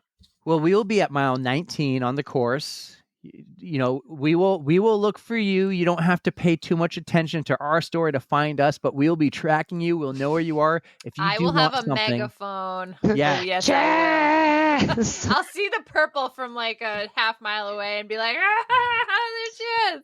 Yeah, I might be in the zone, and I'm going to do my best to like look around and like pull off when I can. Absolutely. I would love to see you guys there. well, we'll be at mile 19, but like Mile 19. 19 and left, a third. Your left. Hopefully you're Okay. left. There is a aid station, and we'd be about a quarter mile after that aid station. So that Okay. aid station is the mile 19 aid station.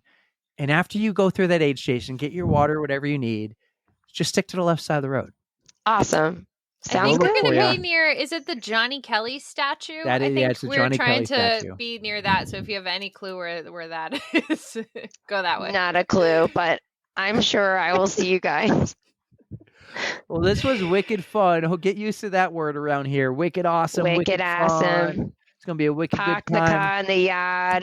Yes, I cannot wait to see everyone at the Boston Marathon. I Yeah, I could do guarantee my it'll be great weather. Hun accent. You know, I could do my Baltimore accent. You know, go down, go O's, I love go it. down to the bay, I like your go accent better than- crabbing. What did you try to do the other day, Eric? It was like a half Pennsylvania Boston accent. I feel like I Border. was trying to do You were trying to do Ontario, Mike. Canada. No, you were talking to Mike. Oh, during well, that no, episode, I was and trying to like, do. what is I was happening? trying to do the It's New not- England accent. I don't really have it. It I don't was even very think it's bad. a thing. It's only like a deep Boston thing. It's not like a New Hampshire thing, but maybe it is a New sounded Hampshire so thing. weird. I but was I don't just do like, it. New Hampshire. New mhm. Hampshire. That's where we are. We're just up here, up the road. So wait, actually, I want to talk about one more thing. This will Okay. be the only time we talk about it. But the Key Bay Bridge. Did I get the name right? No, just the Key Bridge. The Key Bridge. Not the same as the Chesapeake Bridge. The Key Bridge just the other day collapsed when that ship hit it, and Yeah. you like went off on Instagram like, "Oh my god, I used to drive this every day, and this bridge was sketchy and scary." And just tell us your story with that bridge. Oh, I mean, it's a suspension bridge, so you're gonna feel it like swaying, and it's so Oh. like it feels like it's so high up. So like the 185 Chesapeake, feet. yeah, the Chesapeake Bay Bridge, it's just really long, and that bridge I'm not like a lot of people are afraid of going over that bridge. That takes you over to the Eastern Shore, like from where I'm at, and a lot of people are scared of that just because of the distance.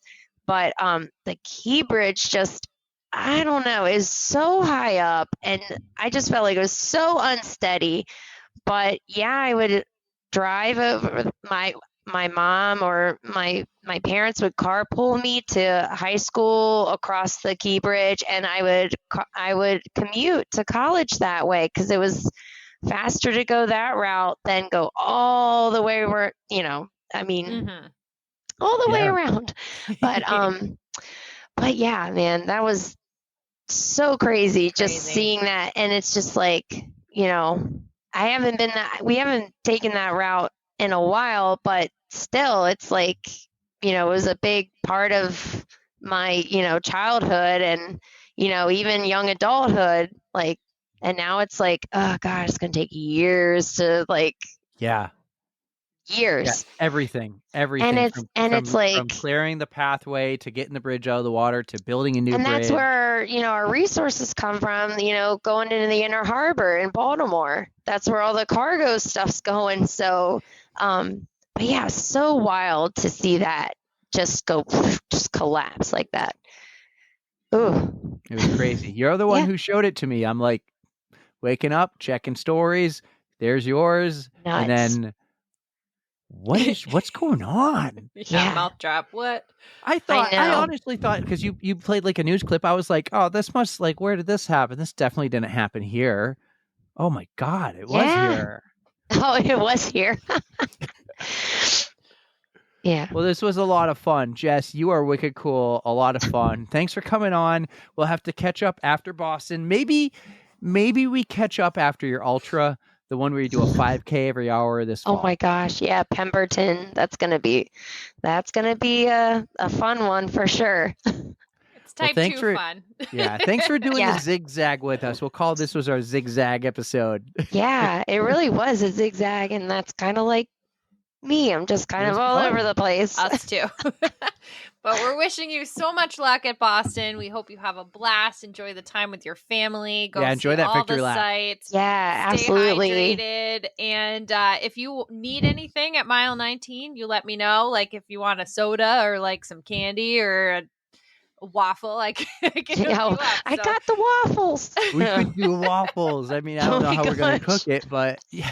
It'll just be a cold. Get a toaster. Put it in a toaster. No, I'm trying to do my best, Boston. I failed. I'm sorry. Not bad. I'll bring the camper and we'll get your toast it up in the camper. camper. We'll set it up. We'll set the toaster up in the camper. You get your waffle. Love it. Love it. Jess, you are the best. We didn't even talk about your hair. Like, wow. Oh, yeah. We'll do it in the Beautiful and fall. purple. It's so much fun. Yeah. We love it. Thank you so much, guys. Everyone, I really hope you enjoyed this. I really hope you enjoyed our Boston Week series. These 4 amazing women are awesome. Go out there and cheer for them at the Boston Marathon. Look for them. Jess will be really easy to find. I promise you. She'll definitely have some fun. I'm sure you'll already have an amazing outfit picked out. So it's going to be a blast. Go follow them. And guys, thank you so much for this amazing month so far and for everything. Jess Lindeman on the On the Runs podcast. How about that? Thanks, guys. Jess, we love you so much. Thank you for coming on the pod and sharing your bright bubbliness and all of the humor that you have through your Instagram page. We just think you're super awesome, and we are wishing you the best of luck at Boston in just a few short days. You earned it. Victory lap. Go get it. Yeah, she's doing that victory lap. Oh, I'm so excited she's taking the victory lap approach. Laps. Yes. Yes. Oh, so good. So I'm good. really happy we got her on. I learned a ton about her that I didn't know. The twirling, the sport she did, baton trolling. How cool is that? Right.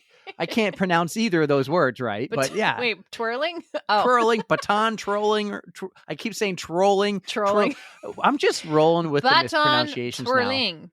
you guys have told me like just don't worry about mispronouncing everything. So now You're I'm gonna just make going with Lindsay it. It's laugh, just like so just keep it up. Go. I get trolling. messages all the time, like laughing at something. How I said like what was I calling the booby bra? Oh, no. The cocoa booby bra. The coconut booby bra. So we're getting these messages, and I'm just reliving it too. I'm like, that was the funniest thing. So, dude, never change. We're only doing.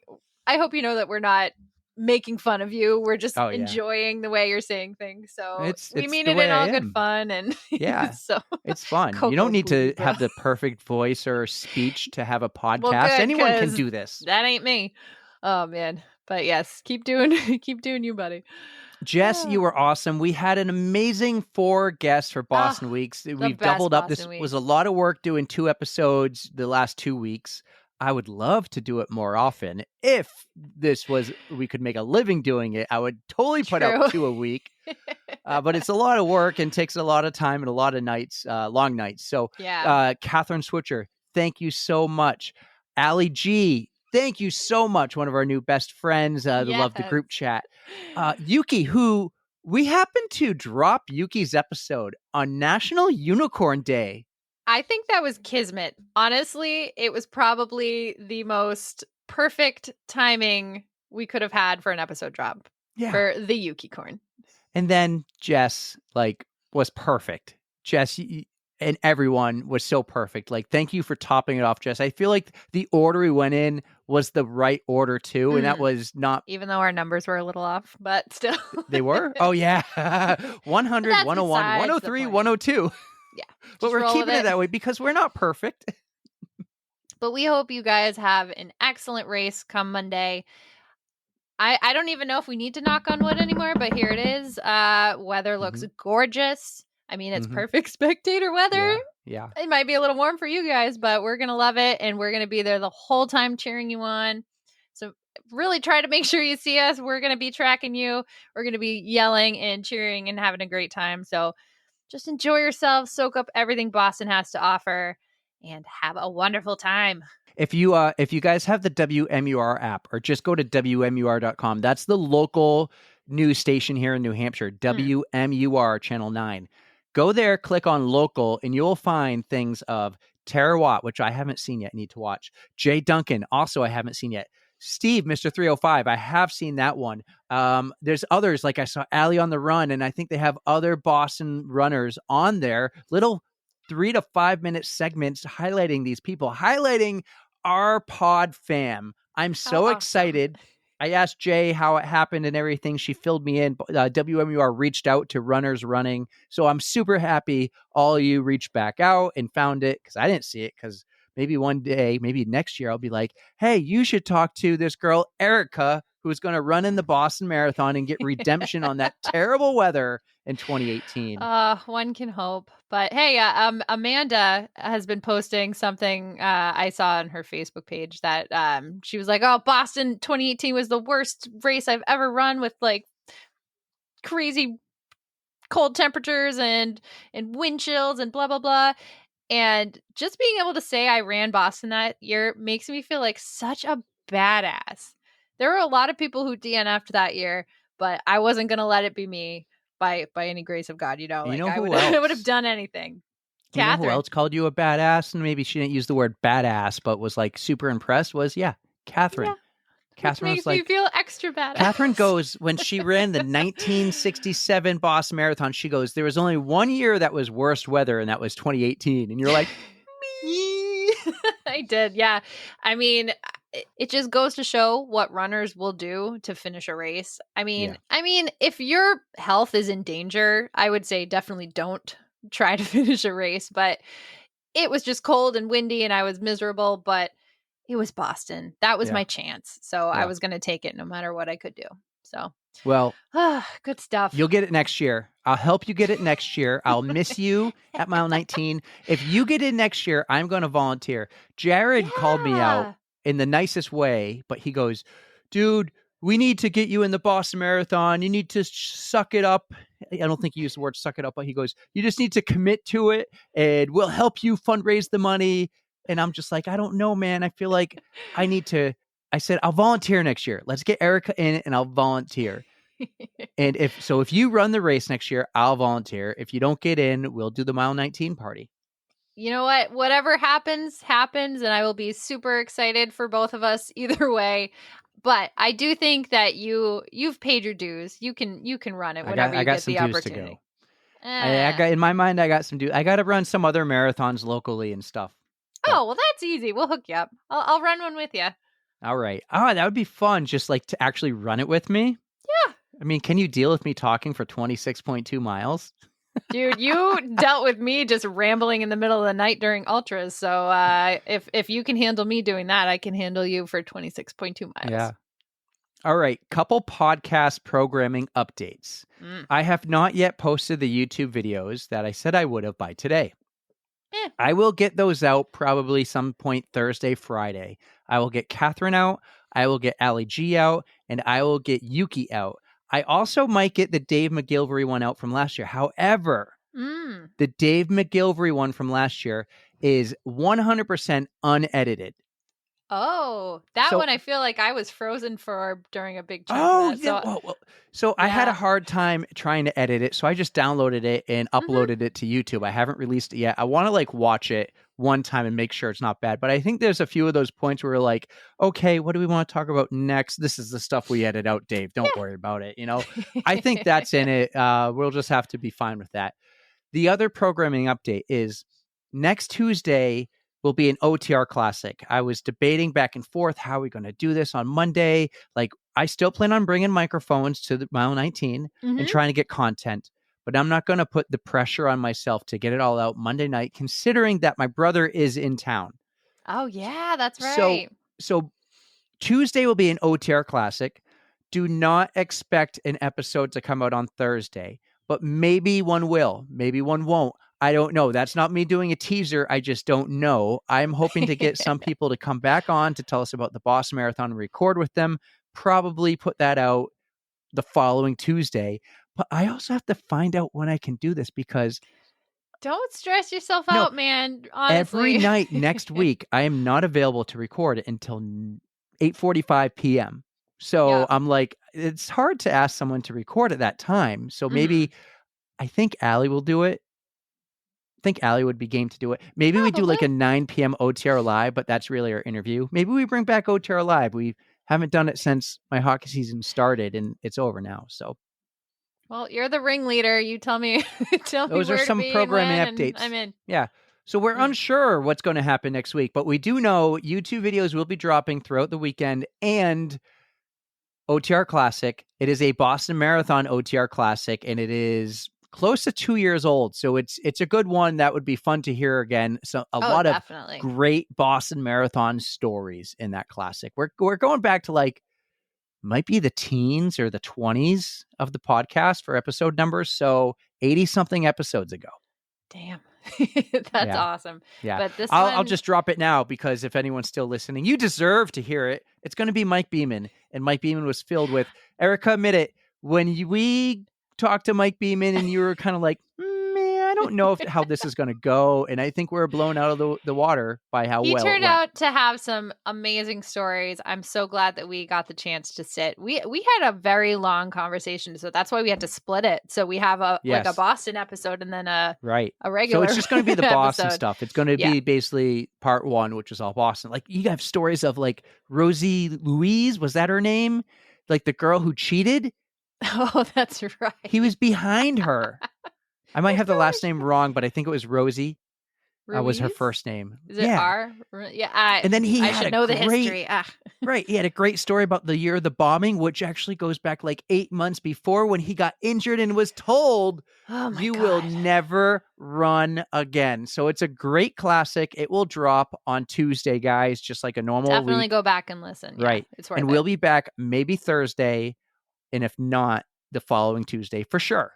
And I don't even know if we'll have a guest. We'll just, I don't know. I'm bringing the microphones. We're going to see what kind of content we can get at the Boston Marathon. And we will drop that the next time we are back. So that is it for us. First time in a while. I don't really know what we're doing in the next episode. You know what? We're just going to wing it because, that's at least my MO. Yep. Well, we got a lot to get ready for. Everyone who's running the Boston Marathon, good luck. If you're racing, go out there and crush it. If you're going out there for the victory lap, enjoy that victory lap and say hi to us Soak at mile it 19. in. We'll have stuff for you. Some goodies. We'll figure out what we're gonna get. But yes, please enjoy yourselves. You guys are gonna do great.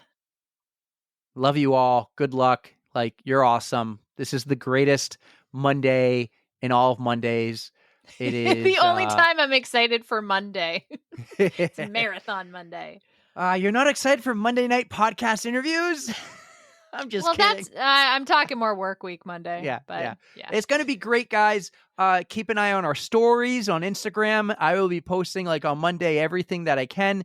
Follow us on all our platforms. You can find the link in bio on our Instagram bio that will bring you everywhere. YouTube, subscribe to that YouTube channel. We almost have 50 YouTube subscribers. That's amazing. Kind of cool. And we already have 1,018 followers on Instagram. Keep it up. Share the podcast. Give us a review, a 5-star rating. Send it. If you love it, send it to your friends. You guys have been amazing the last couple of weeks. Send it to any runner who you think will love this and love our talk and our interviews and our people we have on and the stories. Do it all for us, guys. We love you. Thank you so much. Erika. Everybody have a wonderful Boston Marathon. Enjoy yourselves. You know we love you. And don't forget to stretch. 3, 2, 1, yeah!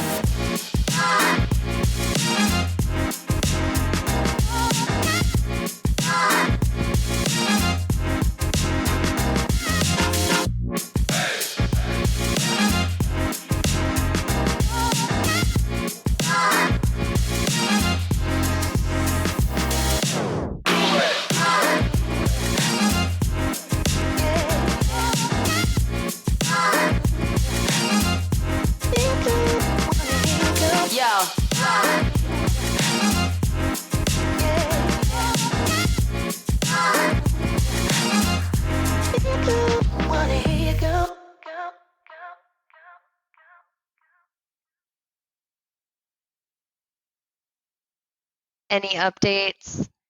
No, but I'm like, Put the phone away, KJ, dude. KJ just looked at it. I'm like, KJ, are you going to vote? He's going to start going after people. Like, you viewed this, but you didn't vote. How dare you? Oh my I God, can tell you who, too. I know who. No, I know who doesn't nobody's vote. gonna interact with our the profile ever again. They're like, I've been harassed on here. He's mean to me. Don't view On the Run's pod's stories, especially if there's voting involved. Mm-hmm. You're gonna get Eric called will out go by after Eric. you. Mm.